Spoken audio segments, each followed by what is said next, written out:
நாமத்தினாலே உங்களை வாழ்த்தி வரவேற்கிறேன். ஒவ்வொரு நாளும் அந்த வீடியோ மூலிமா உங்களை காண்பதில் மிகுந்த மகிழ்ச்சி, மிகுந்த சந்தோஷம். இந்த நாளில் ஒரு வேத வசனத்தை காண்பிக்கிறேன்.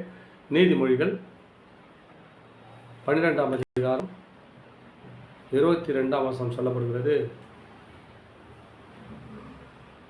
பொய் உதடுகள் கர்த்தருக்கு அருவருப்பானவைகள், உண்மையாய் நடக்கிறவர்களோ அவருக்கு பிரியம். பாருங்கள், பொய் உதடுகள்.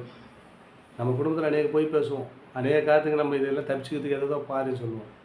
ஆண்டவருக்கு என்ன சொல்கிறேன்னா, பொய் இருக்கிறன்னு அருவருக்கிறன்னு ஒரு இடத்துல சொல்லிக்கிறார். பொய்யனை கர்த்தர் அருவருக்கிறாராம்.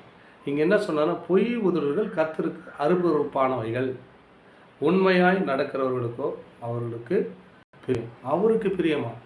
யார் உண்மை நடக்கணும்? அவர் இயேசு உண்மையானவர்.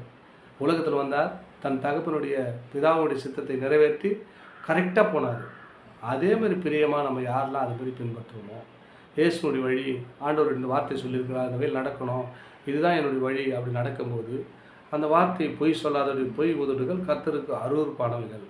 அருவருப்பாக இருக்குமா? அருவருப்பான பாதையில் நம்ம போகாதபடிக்கு நீதியான பாதையில் போவோம், நேர்மையான பாதையில் போவோம், கர்த்தருக்கென்று நம்ம உண்மையாக வாழ்வோம்.